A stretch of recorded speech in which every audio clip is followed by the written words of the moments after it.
Fala, galerinha do processo civil. Agora vamos falar um pouco de recursos, não é? Nós já estudamos processo civil 1, vocês já estudaram teoria geral do processo. Não tenho como já de sola bater e entrar na matéria de recursos sem antes voltar um pouquinho para a parte final de direito processual 1, para que possamos entender as decisões, sentenças e acórdãos, tá? Eu cito para vocês aqui o artigo 203, espero acompanhar essa trajetória de recursos, né, até o final, que eu estou montando aqui o meu material para efeito de e-book também, que eu já tenho alguns prontos para poder publicar e estou ajustando algum material aqui. E é importante você que vai estudar recursos na parte de direito processual civil entender como isso se origina, de onde isso vem, né? Eu cito o artigo 203 porque fala assim: os pronunciamentos do juiz consistirão em sentenças, decisões interlocutórias e despachos. Nós estudamos que sentença é um ato processual que põe fim ao processo. Nós sabemos que o processo começa com a petição inicial e sabemos que ele termina com uma sentença. Nós sabemos também que dentro desse espaço de tempo, aquela linha que eu costumo desenhar no quadro, que ela é chata, eu fico repetindo toda hora, mas vocês conseguem visualizar o conteúdo teórico ali dentro daquela materialidade. A gente vai materializar o processo ali. Então, aquilo ali que vocês estão enxergando, existem diversos atos processuais do início até o fim do processo, que são atos jurídicos que podem ser perfeitos, porque estão de acordo com a lei, e imperfeitos, que não estão de acordo com a lei. E assim eu já falo rápido, porque eu sei que eu já passei essa informação para vocês, e vocês já pegaram essa visão. Tá? Então, eu tenho essa linha cheia de atos processuais, e dentro dele eu posso ter uma decisão, eu posso ter um despacho, eu posso ter uma certidão, né? Agora, de decisão de despacho, cabe recurso. De sentença, também cabe recurso, e é a proposta do Direito Processual Civil 2, tá certo? Agora, eu tenho outras decisões também que cabem recurso, e eu falo o artigo 204 do CPC. Eu não vou ficar lendo os artigos, eu estou citando para vocês marcarem a importância desses artigos e depois vocês lerem quando forem estudar. O acórdão, por exemplo, né, que é um julgamento de um órgão colegiado, ele é proferido através de um órgão colegiado. Esse órgão colegiado ele é composto por desembargadores, e aí nós vamos entrar nesse mérito mais à frente. O órgão colegiado, que é composto por desembargadores, ele está previsto como órgão de segunda instância, tá? É o segundo grau de jurisdição, onde o primeiro você trabalha somente a fase inicial de conhecimento do processo, que é da petição inicial até a sentença, que nós já estudamos isso em teoria geral do processo e processo civil 1. Beleza até então? Tá. Quando a gente fala de despacho, tá? Quando a gente fala de decisão, quando a gente fala de sentença, e quando a gente fala de acórdão, a sentença, ela vai por fim ao processo, ela vai julgar procedente, improcedente, parcialmente procedente ou extinto o processo. Para a sentença, existe uma regra, nós estudamos isso já, eu vou passar aqui para lembrar, a gente não ficar seco na matéria. As decisões, elas dão interrupções em determinados momentos. Eu vou dar um exemplo de decisão para vocês lembrarem, que a gente já estudou também. Tutela de urgência.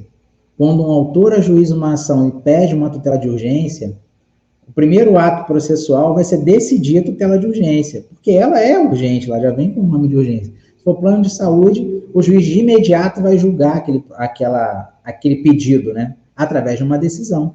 Essa decisão, como não põe fim ao processo, ela é considerada como decisão interlocutória. Ela está durante o processo judicial. Mas dessa decisão cabe recurso. E aí é a nossa matéria, né? Que tipo de recurso cabe de uma decisão interlocutória? A gente já brincou disso também em processo civil 1. Vocês lembram? Agravo de instrumento. Ah, mas tem outro recurso também? Tem. Embargos de declaração.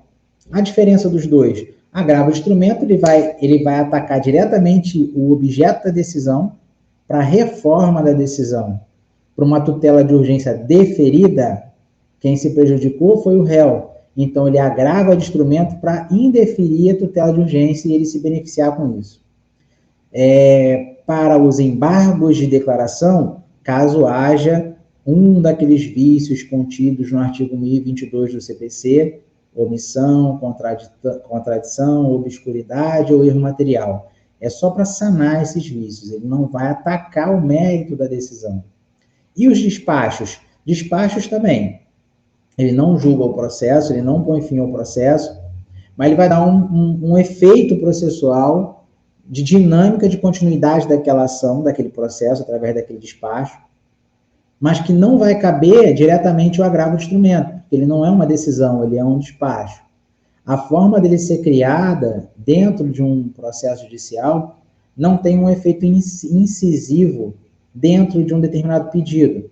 São despachos naturais gerados ao longo do processo. Mas durante o trâmite processual, cabe embargo de declaração? Cabe, com certeza. De toda decisão, despacho, sentença e acórdão, cabe embargo de declaração, sim. Só que existem despachos que vêm com o nome de despacho, porém com um efeito de decisão.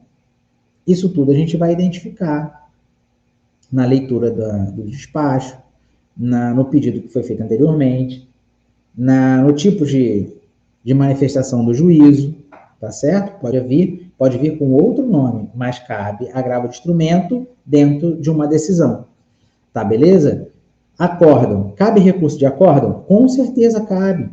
Caso a parte contrária se sinta prejudicada, cabe um recurso. Se for de decisão monocrática, pode caber um agravo interno. Se for de um órgão colegiado, pode caber, dependendo da situação, recurso ordinário, recurso extraordinário, recurso especial. Pode caber também embargos infringentes, dependendo do tipo de decisão, dependendo do tipo de acórdão, melhor dizendo.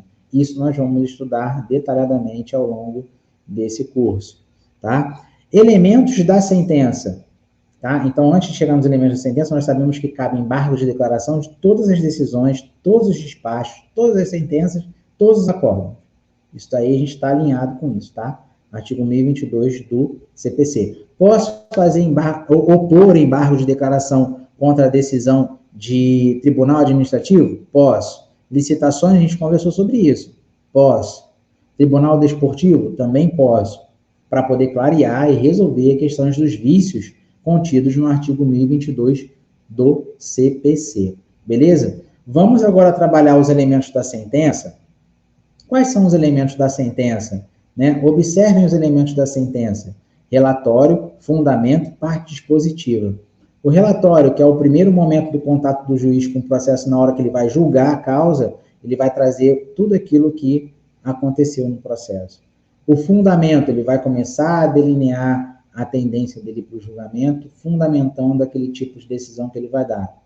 Parte dispositiva é onde ele vai concluir o processo, onde ele vai julgar o processo. É onde ele coloca isto posto, julgo, improcedente o pedido, parcialmente procedente o pedido, procedente o pedido, extinto, sem resolução do mérito. Essa é a parte dispositiva do processo. Geralmente você lê de baixo para cima, para depois entendendo o porquê daquele julgamento, o porquê daquela conclusão, o porquê daquela parte dispositiva. Beleza? Fiquem atentos com o artigo 489 do CPC, é importante para vocês começarem a estudar recursos. O que é uma sentença terminativa? O que é uma sentença definitiva? São termos que a gente vai encontrar ao longo desse estudo, tá? Devemos encontrar, na verdade. A sentença terminativa é aquela que extingue o processo sem resolução do mérito. Há exemplo de que reconhecem a falta de pressupostos processuais, condições da ação, ou que homologam o requerimento da desistência. E aí as definitivas eu falo mais abaixo. Só que as sentenças terminativas, elas estão previstas no artigo 485 do CPC. Então, você pega o artigo 485, faz uma breve leitura. E o que são as sentenças definitivas? É aquela que analisa e julga o mérito. Toda ação tem um objeto principal, tá? Toda ela tem. Se atinge o objeto principal, julga o mérito, resolve o mérito, artigo 487. Se não atinge o objeto principal, artigo 485 do CPC. Nós falamos isso já. Sentença definitiva é aquela que analisa e julga o mérito, possuindo a possibilidade de transitar em julgado futuramente. Por outro lado, a sentença transitada em julgado é aquela decisão definitiva, da qual não cabe mais nenhum recurso. Todas as vias recursais permitidas foram esgotadas. Quando se opera o trânsito em julgado, não caberá mais recurso, tá? E quais são os recursos previstos no nosso Código de Processo Civil? São todos aqueles que estão elencados no artigo 994 do CPC. Apelação, agravo de instrumento, agravo interno, embargo de declaração, recurso ordinário, recurso especial, recurso extraordinário, agravo em recurso especial ou extraordinário, embargos de divergência. Tá certo? Agora, alguns recursos foram extintos com o novo Código de Processo Civil, que não vale nem a pena tocar no assunto. E os prazos foram regulamentados pelo novo Código de Processo Civil também, tá? O que eu posso adiantar para vocês, para não confundir a cabeça de vocês, mas poder trazer uma memória melhor, refrescar, e os termos técnicos não serem estranhos quando nós entrarmos em cada espécie de recurso, é falar o seguinte: apelação, agravo de instrumento, embargos de declaração, são recursos que nós vamos trabalhar, onde nós atacamos decisões, e aí falo de sentença também, de primeiro grau, tá? De primeiro grau, de juiz, de decisão monocrática, tá? De julgamento de primeira fase processual, de processo de conhecimento. Agora, agravo interno, embargo de declaração de novo, recurso ordinário, recurso especial, recurso extraordinário, agravo em recurso especial e extraordinário, embargo de divergência, somente eu ataco diretamente na segunda instância, para cima. Eu trabalho só em órgão de segunda instância. Isso é para vocês entenderem. Tá bom? A gente vai começar a entrar nisso já para as próximas aulas. Então, observem isso. Quando eu falo de recurso especial, recurso extraordinário, recurso ordinário, eu tenho atrelado diretamente questões constitucionais.